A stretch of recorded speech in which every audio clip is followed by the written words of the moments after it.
A study from the University of Sussex shows that a mere 6 minutes of reading can reduce a person's stress level by 68%. Now imagine what that could do for a whole family, especially right now.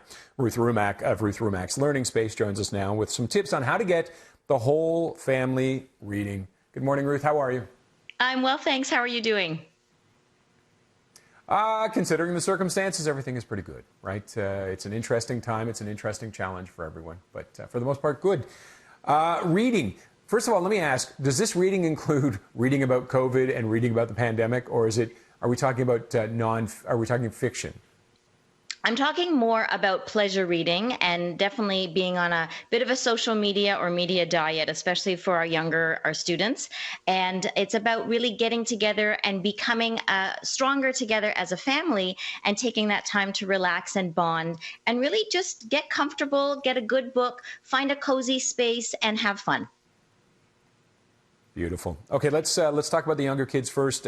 Pre-K to grade 3. What do you do to get them involved?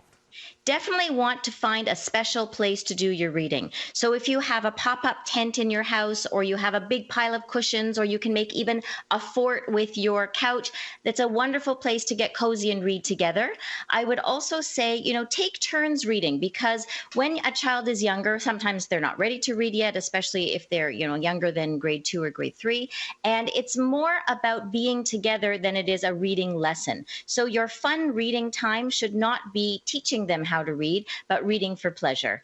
That, and also take on roles, take on different voices, ask some comprehension questions. One of the ideas I have is to take a cube. This is a pseudo Rubik's Cube, and write some questions on it. What was the main problem? Get them to roll the dice and see what happens when they answer the questions. Keep it engaging. All right, yeah, they love that. These ones are grade 4 to grade 8. McKenna's 12 and a half. He still loves when I read to him, and I thought maybe he should be reading on his own, but you say, no, that's a good thing. I love reading to my kids, and we love reading together. So I think any time to be active and listening to the story at the same time, the ability to listen and listening comprehension is a very important skill as well. So you can, once you've read a book together, even though that person hasn't done the reading, you can certainly record a review of your book, send it to family and friends. You could create a commercial for your book, do some activities that will really engage in the activities and the characters. You could even dress up as a favorite character and have a dance party. Anything that gets the kids involved in thinking thoroughly about the story and perhaps at a deeper level. And teenagers now, grades 9 to 12, do they even want you anywhere near them to read together? How do you do that?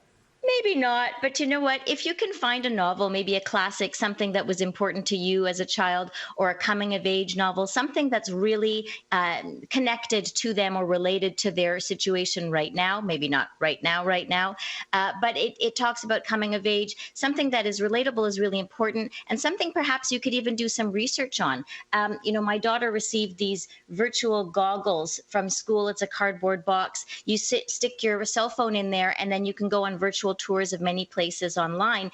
You could do a whole sort of cultural exploration or geographical exploration. You don't even have to leave your house, and you can have a great discussion and think about dreaming about where you're going to go next in the world. Yeah, technology is really quite incredible for some of those things, and it's a positive at that point. I think it is, especially if it's about discussion and you have a chance to have more insight into your child or your teen's views, maybe the issues that they're facing, questions that they might have. It's a really great conversation starter. And I think anytime that we have an opportunity to have conversations with our teens is an important opportunity to take. And also you have a parent support webinar coming up. We do. Thank you. We have on Tuesday evenings, I make myself available. You can register at www.ruthrumack.com, and we answer your questions, just making sure that you're supported in your community. If you've got questions about education or how to keep things fun, every week is a different theme, and you're welcome to join us from all over the world, anywhere you are. Beautiful. Always love chatting with you, Ruth. Thanks very much. Thank you so much. Have a great day.